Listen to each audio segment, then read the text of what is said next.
Hi, I'm Ed, I'm Catherine. and we are Have fun, we'll travel. Will travel reach the card of a man.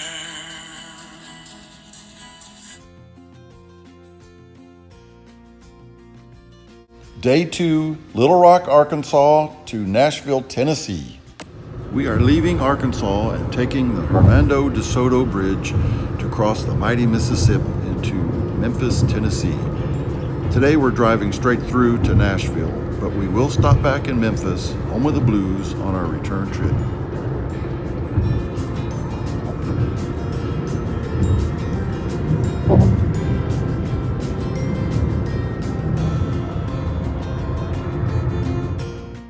We are now leaving Memphis, Tennessee, and on our way to the next stop in Nashville. Traveling on I-40 from Memphis to Nashville is very busy, and I might even say treacherous stretch of road. This is one of the major east-west trucking routes, and Memphis is a huge transportation hub. I couldn't believe the number of big rigs we saw on this route. You can also see the change in terrain as we get close to the Appalachian Mountains. You can see the mountains in the background.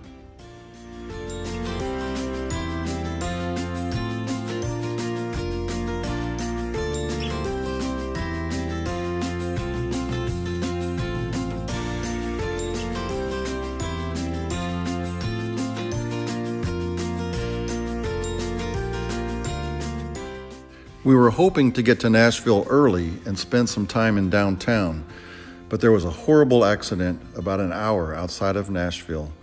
I-40 was shut down for over 4 hours, and there was nothing we could do but sit and wait.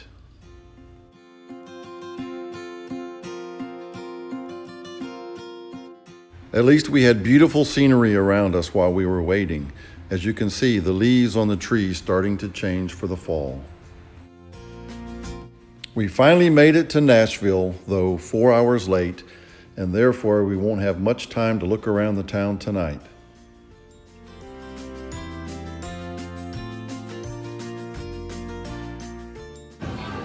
Broadway Street is definitely the place to be in Nashville. It is lined with honky tonks, full of musicians and songwriters hoping for a chance at stardom. Let's just watch and listen for a bit.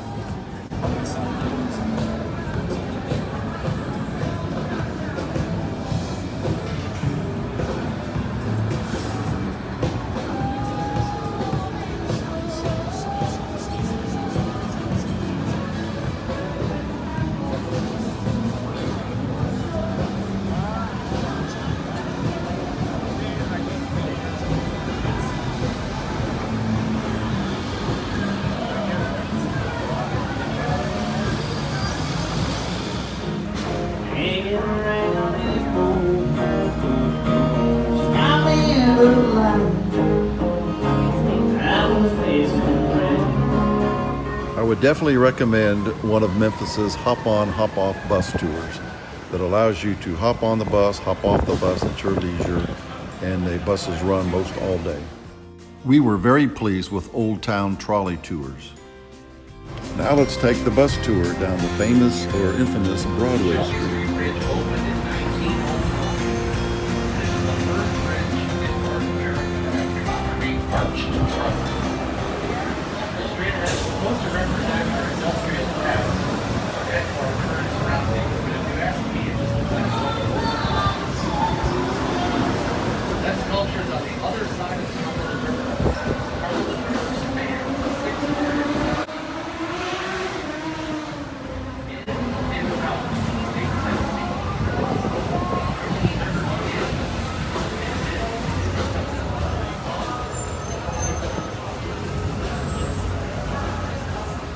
The Marathon Motor Works began in 1907, and by 1909 had increased their production from 20 to 400 autos.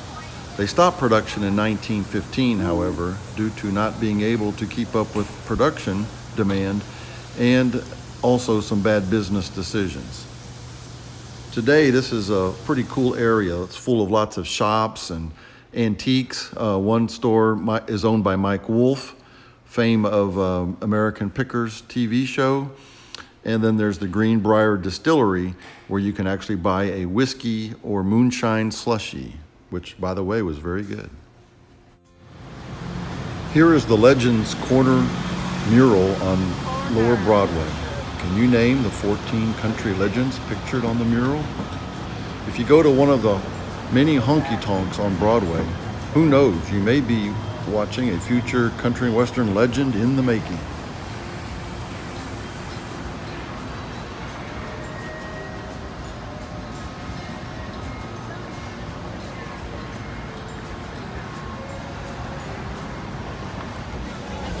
Wow, we happened to be here on the day of Jason Aldean's annual Concert for the Cure.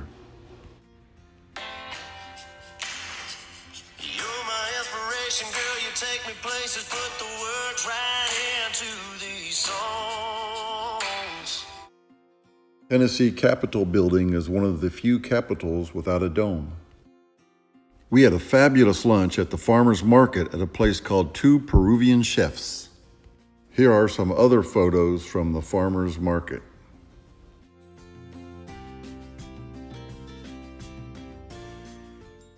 The design on the Country Music Hall of Fame is very interesting.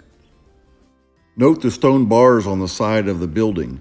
It symbolizes the notes of the Carter family song, Will the Circle Be Unbroken, which is sung every year at the closing ceremony of the Hall of Fame.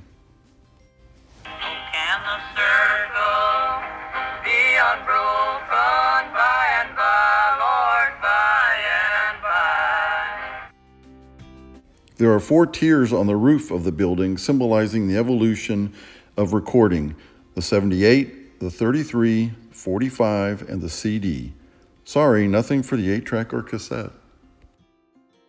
Music Row is somewhat unimpressive if you just drive by on your own, but the tour guide had so many interesting stories it's well worth it. Here is where Amy Grant records most of her music. Red Solo Cup was written here by Toby Keith because the dishwasher had broken and they had to serve beer in red Solo cups. Here is the famous RCA Studio B, where Elvis recorded over 200 recordings.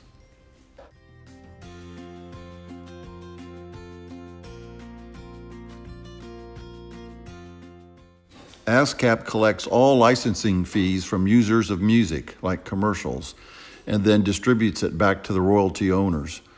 It holds over 11 million registered songs. Southern Ground Recording Studio used to be a Presbyterian church, then Monument Records, and now owned by Zac Brown of the Zac Brown Band. There is an exact replica of the Greek Parthenon in Centennial Park. It was built in 1897 in celebration of the Tennessee Centennial. Inside the structure is a statue of the Greek goddess Athena. One of Nashville's most famous buildings, the Ryman Auditorium, also known as the Grand Ole Opry, it seats only a little over 2,000 people. The Ryman is credited for being the birthplace of bluegrass music when Earl Scruggs and Bill Monroe took the stage for the first time in 1945.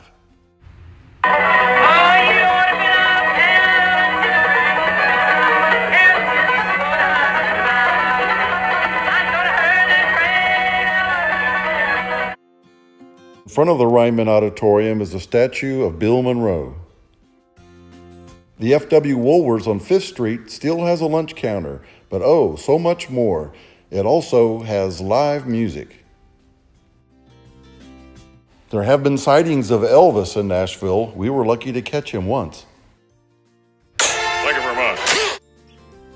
Tootsie's, a famous honky tonk, was sort of a green room for performers at the Grand Ole Opry. It is just a few steps across the alley from the opera. The Ernest Tubb Record Shop. We had dinner at Merchant's Restaurant, where I had Johnny Cash chili with cornbread and duck fat tater tots. Yummy.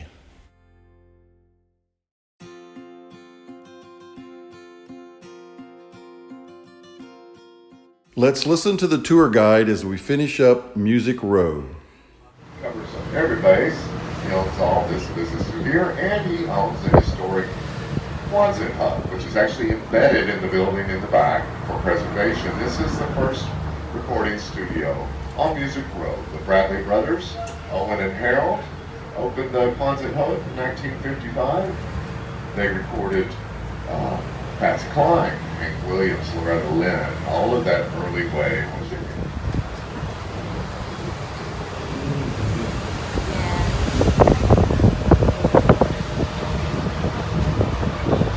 Ahead of us, Division Street. If you come up here and go down Division Street, there are several known places to eat, drink, and hear live music. Not as raucous, perhaps, as the Honky Tonks on Broadway. Right here's Division. Down there's winners and losers. Two different establishments owned by the same man who is George Strait's manager. There's the Red Door Saloon. Red Door Saloon also has a secret. And to see it, though, you've got to go in there and get on your hands and knees and look through a hole in the floor while a bunch of drunk people are watching. All right? And once you see the secret, you can't tell anybody, no matter how many drinks you've had. I've asked repeatedly, and nobody so far will tell me. Here we are, stop number 11, hot chicken. Urban. Nashville is well known for its hot chicken, a very spicy fried chicken. Some final comments on Nashville. You definitely want to spend at least 3 full days to see all of Nashville. I would recommend taking the hop on, hop off tour one day, but stay on the bus the whole tour. Then the next day you can decide at what places you want to spend more time, either taking the hop on, hop off tour again or driving there. We had no problem finding a hop-on bus, but I have heard many people complain that they couldn't get on a hop-on bus because all the buses were full. Now, we went on a weekday or 2 weekdays after school was out, so the town was not as crowded as during the summertime. Our oldest high school, not at that site, but Hume Fogg, our oldest 2 high schools, and one of the first public schools in the state of Tennessee. Dinah Shore graduated from there, as well as the pinup Betty Page. That's about all the time we have for Nashville. Tomorrow, our next stop, my hometown, Akron, Ohio. Let's take one last drive down Broadway Street and listen to some of the Honky Tonks. Well, thanks, buddy. In any case, Alice Acock built that. That was the first publicly funded art project in Nashville. We get 1% of our annual budget goes to public art. Definitely we put the industrial path in Nashville, as well as the Titan Stadium. So some of the elements in this also when we get down to the stadium on the left across the river. Ballet at night is lit up. It looks like we're in a dance. It's just right there. Yeah, now you can see as we come up here. Some of you, I guess, can see across the river on our left. That's our Nissan Stadium.